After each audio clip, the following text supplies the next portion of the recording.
శ్రీమతి నమః. సర్వమంగళ అమ్మవారి లీలా వైభవం గురించి నేను మన ఛానల్లో చెప్తూ ఉంటాను కదా. ఒక ఆయన జీవితంలో జరిగిన ఒక మిరాకిలే అనొచ్చు దీన్ని.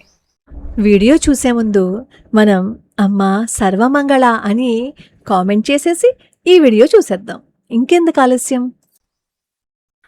ఆయన ఛానల్లో మనం సర్వమంగళ అమ్మవారి లీలల గురించి, మాస శివరాత్రి అభిషేకం గురించి, నవావరణ అర్చన గురించి, పరమాచార్య స్వామి వారికి కనిపించడం విషయము, అలాగే ఎంతో మంది అక్కడికి వస్తూ ఉంటే ఎంత ప్రయత్నించినా వివాహం కాకపోతే అక్కడికి వచ్చి మొక్కుకున్న తర్వాత వివాహం జరిగిందని ఇవన్నీ మనం వీడియోస్ పెడుతూ ఉంటాం కదా.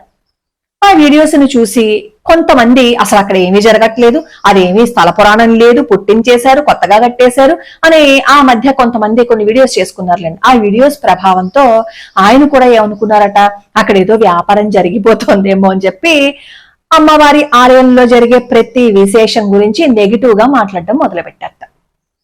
ఆయన అక్కడ కామెంట్ లో రాసింది ఏంటో తెలుసా, అమ్మా నా జీవితంలో చాలా ఇబ్బందులు ఉన్నాయి, ఆ ఇబ్బందులను పోగొట్టుకోవడం కోసం నేను చాలా చోట్లకు వెళ్ళాను, చాలా చోట్ల ప్రయత్నాలు చేశాను, అయినా సరే నేను ఆ ఇబ్బంది నుంచి బయట పడలేకపోయాను. ఇంతకీ ఆ ఇబ్బంది ఏంటంటే వాళ్ళ అబ్బాయి చిన్నప్పుడు బానే ఉండేవట, తర్వాత చెడు స్నేహాలు చేసట, మద్యానికి బానిసైపోయట, అస్సలు ఏమాత్రము చెప్పినా అసలు పట్టించుకునేవాడు కాదుట.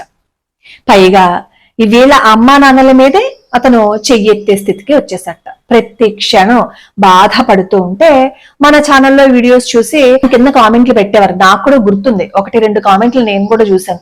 మీరు ఇలాగే చెప్తారు, ఏమి జరగవు, అమ్మవారిని నమ్ముకున్నా ఏం చేసినా ఏమి జరగవు, మీ వ్యాపారాల కోసమే మీరు ఇలా చేస్తున్నారని చెప్పి ఆయన కూడా కామెంట్లు పెట్టారు. నాకు గుర్తొస్తుంది, 2-3 కామెంట్లు నేను కూడా చూశాను. అయితే అలాంటి కామెంట్లు చూస్తే సమాధానం చెప్తాను, లేదు అంటే అలా వదిలేస్తాను. ఎందుకంటే ఆ డిస్కషన్ ని పెంచిన కొద్దీ మళ్ళీ వాళ్ళ చేత ఇంకో 4 మాటలు అమ్మవారిని దూషించేటట్టు చేయడం ఎందుకు, ఆ పాపం మళ్ళీ వాళ్ళకెందుకు అని చెప్పి నేను వదిలేస్తూ ఉంటాను అనమాట. సరే, వాళ్ళ అబ్బాయి ప్రవర్తన శృతి మించిపోతుంది. ఒక పక్క నుంచి సర్వమంగళ అమ్మవారి వైభవము, అక్కడ జరిగే అద్భుతాల గురించి వింటూనే ఉన్నా, ఒక పక్క నుంచి ఆయన నోట్లో నుంచి ఇదంతా అబద్ధము, వ్యాపారం కోసం చేస్తున్నారు అని కామెంట్లు పెడుతూనే ఉండేవారట. ఒకరోజు ఆయన భార్య చెప్పిందంట, ఎందుకు ప్రతిదాన్ని మీరు వ్యతిరేకంగా తీసుకుంటారు, పోనీ ఇన్ని ప్రయత్నాలు చేశాం కదా, ఒక్కసారి ఆవిడంతా అలా చెప్తున్నారు కదా, పోనీ అమ్మవారి ఆలయానికి వెళ్దాం, వాడిని కూడా తీసుకుని వెళ్ళి అమ్మవారి దగ్గర మనం ప్రార్థిద్దాము, ఏమో మారితే మారచ్చు కదా అని చెప్పి అన్నట్ట. సరే, ఏ కళనున్నారో ముగ్గురు బయలుదేరి వచ్చారు. అసలు ఆ అబ్బాయి అయితే మాట వినడట. గుడికి వెళ్దాము అంటే నేను రాను, నేను దేవుణ్ణి నమ్మను అని చెప్పి అనే అతను మరి ఏ కళనున్నాడో అమ్మవారి ఆలయానికి వచ్చారట. ముగ్గురు వచ్చి అమ్మవారికి నమస్కారం చేసుకుని అక్కడేమో ఆ స్వామి వారికి అభిషేకం చేయించుకుని, అమ్మ తల్లి నా కొడుకు మారాలి, నేను ఎన్నో ప్రయత్నాలు చేశాను కానీ నా వల్ల కావటం లేదు, నా కొడుకుని ఏదో విధంగా మార్చు అని చెప్పేసి నమస్కారం చేసుకుని వెళ్ళిపోయారట. ఇంటికి వెళ్ళిపోయిన తర్వాత అబ్బాయి అన్నాడంట, మీరు ఎన్ని ప్రయత్నాలు చేసినా నేనేం మారను అన్నట్ట. ఇంకా వాళ్ళ నాన్నగారికి చాలా బాధ వేసేసిందంట. ఆలయానికి వెళ్ళిన దాదాపు ఒక 8 నెలల తర్వాత ఆ అబ్బాయి అంతటా అబ్బాయి వాళ్ళ నాన్నగారి దగ్గరకు వచ్చి, నాన్నగారు నన్ను క్షమించండి, నేను తప్పు చేస్తున్నాను, కానీ నేను పూర్తిగా బానిసనైపోయాను, దాని నుంచి నేను బయట పడలేకపోతున్నాను, ఏదైనా మార్గం మీరు చెప్పండి, మీరు ఏం చెప్పినా నేను చేస్తాను, కానీ నన్ను క్షమించండి నాన్నగారు, నాకు మారాలని ఉంది అన్నట్ట. ఇంకా వాళ్ళ నాన్నగారు ఆశ్చర్యపోయారట, అమ్మ తల్లి నువ్వున్నావు, ఇప్పటి వరకు ఇన్ని సంవత్సరాలుగా నేను ఎన్ని చెప్పినా సరే వాడు వినలేదు, కానీ నా కొడుకుని మార్చవమ్మ నువ్వున్నావు అని అమ్మవారికి నమస్కారం చేసి ఆ తర్వాత ఆ కౌన్సిలింగ్ కి తీసుకువెళ్లి ఆ అబ్బాయి మనసు మార్చి ప్రతిరోజు ఆ అబ్బాయి చేత సర్వమంగళ అమ్మవారి అష్టోత్తరం చేయిస్తూ ఉంటే ఈ రోజు అబ్బాయి ఒక ప్రైవేట్ కంపెనీలో ఉద్యోగం చేసుకుంటున్నట్ట. జీతం ఎంతో కాదమ్మా, 25,000 నా కొడుక్కి జీతం, కానీ నాకు అది 25 కోట్లతో సమానం అమ్మా. ఇదివరకు ఏ సంపాదన లేకుండా నేను సంపాదించిన దాంట్లో తినేసి తగలేసేసేవాడు, అలాంటిది నా కొడుకు మారాడమ్మా, ఇది అమ్మ అనుగ్రహం కాక ఇంకేంటమ్మా, చెప్పుడు మాటలు విని ఆ ఆలయానికి వెళ్ళకండి, ఆ ఆలయంలో జరిగేవన్నీ వ్యాపారాలను నేను కూడా ప్రచారం చేసిన వాడినేనమ్మా, నన్ను క్షమించు తల్లి అని చెప్పారు. ఇలా చెడగొట్టేవాళ్ళు కొంతమంది ఉంటారు. ఆ మాటలు వినడం వల్ల ఏమవుతుంది తెలుసా, మహాపాపం చుట్టుకుంటుందన్నమాట, మన జీవితమే నాశనం అయిపోతుంది. మీకు యథార్థంగా జరిగిన ఒక సంఘటన చెప్పనా, జైపూర్లో ఇది నిజంగా జరిగిందనమాట. ఇప్పటికీ అతని సమాధి ఉంటుంది జైపూర్ లో. అతని పేరు ఘటం జీ అని చెప్పి పిలుస్తారు అతన్ని. అతను ఒక దొంగ. వీళ్ళు తరతరాలు వాళ్ళు దొంగతనం చేస్తూనే బ్రతికేవారనమాట. వాళ్ళ నాన్నకి అవసాన దశలో కొడుకులందరినీ దగ్గరికి పిలిచి చెప్తాడు, నేను కొన్ని మాటలు చెప్తాను, దాన్ని పాటించండి, తూచా తప్పకుండా పాటించండి అని చెప్తే కొడుకులు అంటారు, చెప్పండి నాన్న, మీరు ఏం చెప్పినా మేము వింటాము అంటారు. అప్పుడు వాళ్ళ నాన్న ఏం చెప్తాడు అంటే, మీరు ఎవరు ఏ సత్పురుషుడు గురించి చెప్పినా వినకండి, ఏ దేవాలయానికి వెళ్ళకండి, ఎవరు పురాణ కాలక్షేపం చేస్తున్నా వినకండి, ఈ మూడింటిని చెయ్యండి అంటారు. అప్పుడు ఈ ఘటంజీ ఏమంటారంటే, నాన్న అలా అంటున్నావు, మేము బయటికి వెళ్ళినప్పుడు ఎవరో ఒకరు ఏదో ఒకటి చెప్తూ ఉంటారు కదా, మరి మాకు అది వినిపిస్తుంది కదా, ఏం చేయమంటావు అంటే, ఆ సమయంలో చెవులు మూసేసుకోండి తప్ప వినకండి, వింటే గనక మీలో పరివర్తన వచ్చేస్తుంది, మీరు దొంగతనం మానేస్తారు, మన కుటుంబాన్ని మన ముందు తీసుకెళ్ళాలి అంటే మనకు అదొక్కటే జీవనోపాధి, మీరు మంచిగా మారిపోయారంటే మీ కుటుంబాన్ని పోషించుకోలేరు, కాబట్టి మీరు ఈ పనులు చేయకండి అంటారు. వాళ్ళ నాన్న చనిపోతారనమాట. సరే, వాళ్ళ నాన్న చెప్పినట్లే పాటించాలని చెప్పి వీళ్ళు ఎవ్వరి మాటలు వినకుండా, ఏ గుడికి వెళ్లకుండా, ఏ సత్కాలక్షేపము చేయకుండా, ఎవరైనా చెప్తుంటే చెవులు మూసుకుని అలాగే వాళ్ళు దొంగతనాలు చేస్తున్నారు. ఒకరోజు రాజుగారి ఆస్థానంలో దొంగతనం చేస్తాడు ఈ ఘటంజీ. చేసి పారిపోతుంటే రక్షక భటులేమో వెనకాల పరిగెత్తుతూ తరుముకుంటూ వస్తారు. ఇంక వేరే ఆప్షన్ లేక ఈ ఘటంజీ ఏం చేస్తారంటే ఎక్కడ దాక్కోవాలని చూస్తారు. ఒక చెట్టు కింద ప్రవచనాలు చెప్తూ ఉంటారు అనమాట. ఈ ఘటంజీ పరిగెత్తుకుంటూ వస్తున్నారు కదా, పరిగెత్తుకుంటూ వస్తే ఆ చెట్టు వెనకాల దాక్కుంటారు. దాక్కుని ఆ చెట్టు కింద నించునేసరికి అప్పుడు గుర్తుకొస్తుంది కాల్లో ముళ్ళు గుచ్చుకుపోయిందని. అది సరుపు పుట్టేస్తూ ఉంటుంది అనమాట, నొప్పెట్టేస్తూ ఉంటుంది. ఆ చెట్టు కిందేమో సాధువు చెప్తున్న మాటలు వినిపిస్తున్నాయి. వెంటనే చెవులు మూసేసుకుంటారు. చెవులు మూసేసుకుని ఆ ముళ్ళు తీయడానికి కూడా ప్రయత్నించరు. ఈ లోపు రక్షక భటులు వస్తారు. రక్షక భటులు వస్తే ఈ వెనక వైపు వెళ్లి దాక్కోవడానికి ప్రయత్నిస్తే కాల్లో ముళ్ళు గుచ్చుకుపోయింది. ఒక్క అడుగు కూడా వేసే శక్తి అతనికి లేదు. అప్పుడు వెంటనే ఆ సాధువు చెప్తున్నారు కదా ఆ మాటలు వినకుండా చేతులతో చెవులు మూసేసుకున్నారు కదా, చేతులు తీసేసి ఆ ముళ్ళు తీసుకుంటారు. అప్పుడు ఈ ఘటంజీకి ఒక మాట వినిపిస్తుంది. అదేంటంటే, దేవతలకి చెమట పట్టదు, వాళ్ళ నీడ కూడా కింద పడదు అని చెప్పి మాట వినిపిస్తుంది. అయ్యో, నేను పొరపాటుని వినేశాను, ఇప్పుడు ఎలాగా, మా నాన్నేమో మాట వినద్దన్నారు, బాబోయ్ నేను తప్పు చేసేసానని చెప్పి అక్కడి నుంచే పరిగెత్తుకుంటూ పారిపోతాను. ఒకసారి ఏమవుతుంది, ఈ రాజుగారు ఏం చేస్తారంటే ఒక వేషం వేయిస్తారు, కాళీమాత వేషం వేయిస్తారు, బందిపోట్లని పట్టుకోవడం కోసం అనమాట. సహజంగా అడవుల్లో ఉండే విగ్రహాలకి వీళ్ళందరూ పూజిస్తూ ఉంటారు కదా, అలా ఈ కాళీమాత వేషం వేయిస్తే వీళ్ళు కూడా దొంగలు కూడా అక్కడికి వస్తారు కదా, అప్పుడు వాళ్ళని పట్టుకుందామని చెప్పి రాజుగారు ఒక ప్రణాళికను సిద్ధం చేసుకుంటారు. సిద్ధం చేసుకుని ఆ కాళీమాత వేషం వేసిన వాళ్ళని అడవిలోకి తీసుకొచ్చి కూర్చోబెడతారు. ఆ బందిపోట్లు అందరూ వచ్చి రాత్రి ఆ కాళీమాతకి పూజలు చేస్తూ ఉంటారు. ఈ ఘట్టం కూడా అక్కడికి వస్తారు. అందరూ పూజలు చేస్తూ ఉంటారు. ఈ ఘట్టం మాత్రం అలా చూస్తూ ఉంటారు. చూస్తూ ఉంటే మరి అది వేషం కదా, ఎంతసేపు అలా కూర్చుంటారు, మిగతా వాళ్ళందరూ కాళీమాతను పూజ చేసుకుంటున్నారు. ఈ ఘట్టానికి మాత్రం అనుమానం వచ్చింది. ఎందుకంటే అక్కడ ఉన్న ఆ కాళీమాతకి చెమట పట్టడం, ఆ నీడ ముందు పడ్డం కనిపించింది. దీపాలన్నీ చుట్టూతో వెలిగించేశారు, ఆ నీడ పడుతోందన్నమాట కింద. పడితే అనుమానం వచ్చింది. అవును, ఆ రోజు సాధువు చెప్పారు కదా ఈ మాటలో, ఆ రోజు నేను విన్నాను కదా, అయితే ఇది కాళీమాత కాదు, కావాలని ఎవరో మమ్మల్ని ఉచ్చులోకి రాగడానికి ప్రయత్నించారని చెప్పి అక్కడి నుంచి పారిపోతాడు. ఈ లోపు రక్షక భటులు వచ్చి మిగతా వాళ్ళందరినీ పట్టుకుంటారనమాట. అప్పుడు అనుకుంటాడు ఈ ఘటం, అగో ఆ రోజు సాధువు చెప్పారు కదా, ఆ మాటలు విన్నాను కాబట్టి నాకు అసలు నిజం తెలిసి నేను అక్కడి నుంచి వచ్చేసాను, ఆయన మాటలే నా ప్రాణాలని కాపాడాయి అని చెప్పి అనుకుంటాడు. సరే, తర్వాత ఈ ఘటం ఏం చేస్తాడు అంటే అక్కడి నుంచి ఈ జైపూర్ నుంచి వేరే చోటకి దొంగతనానికి వెళ్తూ ఉంటాడు. ఆ దొంగతనానికి వెళ్తే 2 రోజులు ప్రయాణించిన ఎక్కడ ఎవరూ దొరకరు. అసలు ఏ దొంగతనం చెయ్యాలి అన్న ఏ ప్రయత్నం కూడా సఫలీకృతం కాలేదు.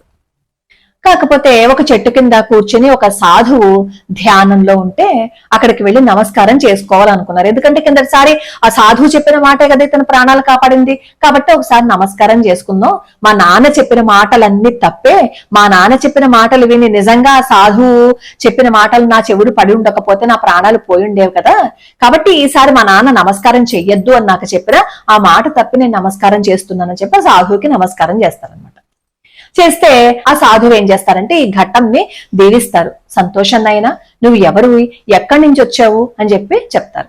అప్పుడేమో ఈ ఘటం చెప్తారు, నేను ఒక దొంగని, దొంగతనాలు చేయటమే నా జీవనోపాధి, అంతకు మించి నాకేం తెలియదు అని చెప్తే అప్పుడు ఆ సాధువు చెప్తారనమాట, దొంగతనం చేయటం మహాపాపం కదా, నువ్వు ఎలా దొంగతనం చేస్తున్నావు, తప్పు కదా, అది పాపపు సొమ్ము కదా అంటే ఈ ఘటం అంటాడు, మీరు ఎన్ని చెప్పినా నేను విన్ను, అది నా జీవనోపాధి, నేను ఖచ్చితంగా చేయాల్సిందే అని చెప్పి అంటాడు అనమాట. అప్పుడు ఆ సాధువు చెప్తారు, సరే నీకు నేను 4 నియమాలు చెప్తా, నువ్వేం దొంగతనం మానద్దు, ఆ 4 నియమాలని పాటించు, నీ వృత్తి నువ్వు చేసుకో అంటారు.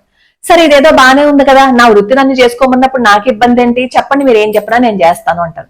అప్పుడేమో ఈ సాధువు ఏం చెప్తారంటే, నువ్వు ప్రాణం మీదకి వచ్చిన అసత్యాన్ని చెప్పకూడదు, సత్యాన్నే పలకాలి.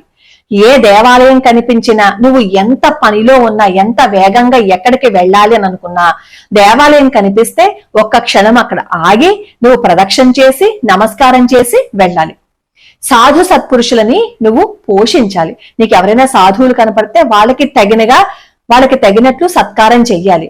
ఇంకోటి ఏంటంటే, నువ్వు ఎలా సంపాదించినా, నీతిగా సంపాదించినా, దొంగతనం చేసి సంపాదించినా, ఏం సంపాదించినా సరే అది భగవంతుడికి నువ్వు నివేదన చెయ్యాలి, భగవంతుడికి సమర్పణ చెయ్యాలి అని చెప్తారు.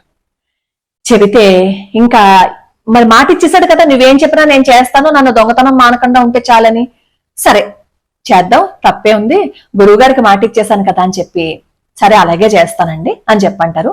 ఆ రోజు నుంచి అసలు అంతవరకు స్నానం చేసేవాడు కాదు, ఒక పద్ధతి పాడు లేదు. ఎప్పుడైతే గురువు గారు ఇవన్నీ చెప్పారో పొద్దున్నే లేచి స్నానం చేసి తన జీవనోపాధి ఏదైతే ఉంది అని అనుకుంటున్నాడో ఆ దొంగతనం చేసి అందులోంచి వచ్చిన డబ్బులు తీసుకుని అందరికీ పంచుతూ ఉండేవారు అనమాట. సాధువులకి, సంతులకి, అలాగే దేవాలయాలకి అన్నిటికీ పంచుతూ ఉండేవారు.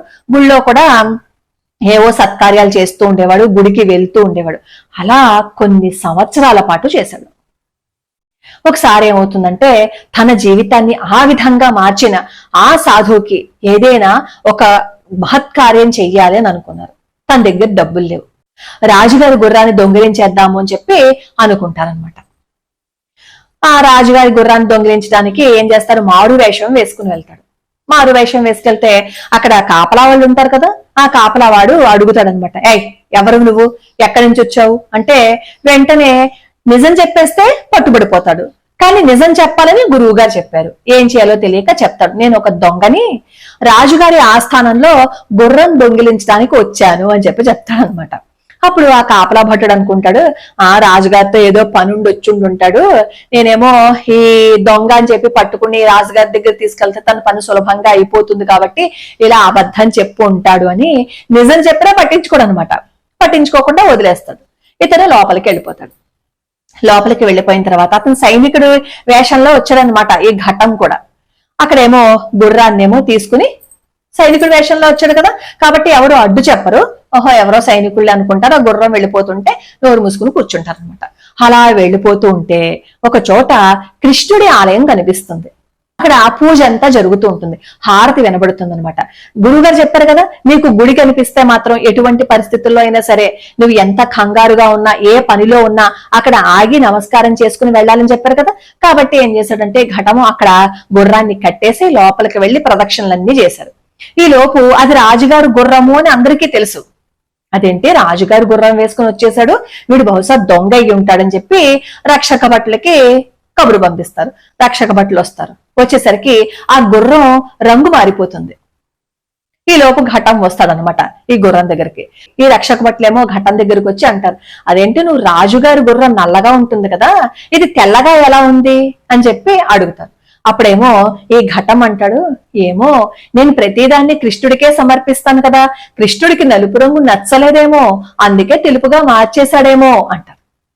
సరే ఈ రక్షక భటులు ఏం చేస్తారంటే ఈ దొంగని రాజుగారి దగ్గరికి తీసుకువెళ్తే రాజుగారు అడుగుతారు, ఇది నాదే ఈ గుర్రం, కానీ ఇది నల్లగా ఉండేది కదా, తెల్లగా ఎలా మారింది అని చెప్పి అడుగుతారు. అడిగితే అప్పుడు ఈ దొంగ అంటాడు, నేను తీసుకువెళ్ళిన మాట వాస్తవమే, కానీ నా గురువు గారికి ఏదైనా నేను మంచి చెయ్యాలనుకున్నాను, అందుకోసం తీసుకువెళ్ళాను అని చెప్పి అన్ని చెబితే, సరే అసలు నల్లగా ఉన్న గుర్రం తెల్లగా ఎలా అయిపోయింది నాకు అర్థం కావటం లేదంటే జరిగింది మొత్తం మళ్ళీ పోసుకొచ్చినట్టు చెప్తే ఆ రాజుగారు ఇతన్ని వదిలేస్తారనమాట. అతను చెప్పిన నిజాయితీకి అతన్ని వదిలేస్తారు కొంచెం డబ్బిచ్చి. సరే, గురువు గారి దగ్గరికి వెళ్తారు. గురువు గారి దగ్గరికి వెళ్ళిన తర్వాత మీ వల్లే నా జీవితం మారింది, మీ వల్ల నేను ఎంతో సంతోషంగా ఉన్నాను, నేను ఎప్పుడూ కూడా అబద్ధం చెప్పలేదు, మీరు చెప్పిన ప్రతిదీ పాటించాను, ఇంక నేను కృష్ణుడితోటే ఉంటాను, కృష్ణుడితోటే నా జీవితం అనుకుంటాను, నేను కృష్ణుడి తప్ప ఇంకెవరిని స్మరించలేను, నేను ప్రతిరోజు ఆయనకి పూజ చేసే నేను ఏదైనా తీసుకుంటానని చెప్పి చెప్తారనమాట దొంగ ఆ సాధువుతోటి. సరే, కొన్నాళ్ల పాటు అలాగే పొద్దున్నే లేచి స్నానం చేసి కృష్ణ భగవాన్ని పూజించి ఆయనకి ఏదైనా ఒక రూపాయి ఇస్తే స్వామివారికి సమర్పించి ఎంతో గొప్పగా బ్రతకడం నేర్చుకున్నాడు. సాధువు ఏవైతే చెప్పారో అవన్నీ జీవితంలో నిజంగా పాటించడం మొదలు పెట్టారనమాట. ఒకరోజు ఈ ఘటంజీకి కోపం వస్తుంది. కృష్ణుడి దగ్గరికి వెళ్ళి, ఏంటి కృష్ణ, నీకోసం నా అలవాట్లన్నీ మార్చుకున్నాను, ఎప్పుడు స్నానం చేయని వాడిని పొద్దున్నే స్నానం చేసి నేను నిన్ను దర్శించుకుంటున్నాను, ఏ రోజు నేను ఎవ్వరికి ఏది ఇవ్వని వాడిని, అలాంటిది నేను దొంగిలించినా ఏది సంపాదించినా నీకే ఇచ్చి ఆ తర్వాత నేను తీసుకుంటున్నాను, నీ కోసం తర్వాత నేను దొంగతనాలు కూడా మార్చేశాను, గుడికి రాని వాడిని గుడికి వచ్చాను, నేను ఎంతో మందిని నింద చేసేవాడిని, ఆ నిందలన్నీ మార్చేశాను కదా, నన్ను నేను మార్చుకున్నాను కదా, ఇన్ని చేసినా గాని నా మీద నీకు కొంచెం కూడా దయ రాలేదా, నాకెందుకు నువ్వు కనిపించవు, నేనేం తప్పు చేశాను, నేను చేసిన తప్పులన్నింటినీ మానేశాను కదా, ఇప్పుడు నేను చాలా మంచి జీవితాన్నే గడుపుతున్నాను కదా, ఇంతకాలంగా నీ కోసం ఆతృత పడిపోతున్నాను కదా, ఇంతకాలం నీ కోసం తపన పడిపోతున్నాను కదా, నన్ను క్షమించి ఒక్కసారి నువ్వు దర్శనం ఇవ్వలేవా, నా కోసం నువ్వు రాలేవా, నేను మారిపోయాను, రా కృష్ణ, నేను ఎప్పుడు ఏ తప్పు చేయను కృష్ణ, నీ పాదాలు వదిలిపెట్టను, నేను ఎప్పుడు ధర్మ మార్గంలోనే నడుస్తానని చెప్పి ఇంకా ఏడు చేస్తారనమాట. అంత తపనగా అడిగితే కృష్ణ పరమాత్మ ఈ ఈ ఘటంజీకి ప్రత్యక్షమవుతారు. చూడండి, ఒకప్పుడు వాళ్ళ నాన్న ఏవైతే మాటలు చెప్పాడో ఆ మాటలు వినుండుంటే ఇంత బందిపోటు దొంగ అయినా భక్తుడిగా మారగలిగి ఉండేవాడా? సత్పురుషుల సాంగత్యం చేయమంటారు. అందుకే సత్పురుషుల సాంగత్యం చేస్తే జీవితం మారుతుంది. వాళ్ళ తండ్రే చెడు మాటలు చెప్పాడు, ఆ మాటలు విన్నాడు ఘటం. విన్నంతసేపు తన బతుకు అధోగతే. ఇప్పుడు ఈ కాలంలో కొంతమంది ఏం చేస్తున్నారు అంటే, దేవాలయానికి వెళ్ళకండి, అక్కడ మిరాకిల్స్ జరుగుతాయా, అక్కడ అద్భుతాలు జరుగుతాయా అని పాపాన్ని వాళ్ళు మూటగట్టుకోవటం మాత్రమే కాకుండా వాళ్ళు దేవుడికి దూరం అయిపోతూ మిగతా వాళ్ళను కూడా దూరం చేసే ప్రయత్నం చేస్తున్నారు. మన ఛానల్ సబ్స్క్రైబర్ కూడా అదే చేశారు పాపం. కానీ చివరికొచ్చి అమ్మవారి పాదాలు పట్టుకుంటే అసలు మారడు అనుకున్న కొడుకు మారలేదా చెప్పండి? నాకు ఆ సంఘటన ఆవిడ చెప్పిన తర్వాత నాకు ఈ కథ గుర్తుకొచ్చిందనమాట. అందుకే మీతో పంచుకునే ప్రయత్నం చేశాను. సర్వమంగళ అమ్మవారు దయగల తల్లి. అక్కడికొచ్చి అమ్మవారి పాదాలు పట్టుకుంటే ఎంతమంది జీవితాల్లో అమ్మవారు అనుగ్రహ వర్షాన్ని కురిపించారు అనేది నేను మాటల్లో చెప్పలేను. ప్రతి నెల మాస శివరాత్రి అభిషేకం చేయించుకున్న వాళ్ళ జీవితాలలో నిజంగా మిరాకిల్సే జరిగాయి. ఇప్పుడు ఆయన జీవితంలో జరగలేదా చెప్పండి? ఆయన కూడా అంతే, మాస శివరాత్రి అభిషేకం చేయించుకుంటూ అమ్మవారిని స్మరణ చేసుకుంటూ అమ్మ నీదే భారం అమ్మ, అమ్మ నీదే భారం అమ్మ అని సమస్తము అమ్మవారి దగ్గర వదిలిపెట్టేలేదా? కొడుకు ఎందుకు మారాడు అనేది నాకు ఇప్పటికీ తెలియదమ్మా, నా కొడుకులో ఎందుకు మార్పు వచ్చింది అనేది. అది అమ్మ అనుగ్రహం కాక ఇంకేంటి తల్లి అని చెప్పి నాకు రాశారనమాట. అందుకే భగవంతుడి గురించి ఎవరైనా దుష్ప్రచారం చేశారు అని అనుకోండి, అది మనం వినకూడదు. విన్నాము అంటే వాళ్ళ పాపంలో మనం కూడా పాలు పంచుకున్నట్లు అన్నమాట. దుష్టులకి ఎప్పుడు దూరంగా ఉండాలి.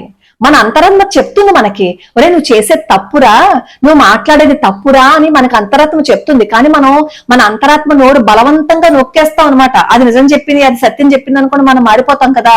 అందుకని పొరపాటును కూడా భగవత్ నింద చెయ్యకండి. పొరపాటును కూడా దేవాలయానికి వెళ్ళొద్దు, ఆ దేవాలయంలోనే ఉన్నాయా, అక్కడే జరుగుతున్నాయా అంటే వాళ్ళు ముసుగు వేసుకున్న ధర్మ ద్రోహులు అనమాట. ద్రోహులు ఎప్పుడు ఆలయానికి వెళ్ళొద్దనే చెప్తారు. అక్కడే మిరాకిల్స్ ఉన్నాయా, అక్కడే మిరాకిల్స్ ఉన్నాయా అని చెప్తారు. ఆ ద్రోహుల మాటలు విని ఇంకా మీరు మీ జీవితాన్ని పతనం చేసుకోకండి. లోకా సమస్తా సుఖినో భవంతు, సర్వే జనా సుఖినో భవంతు.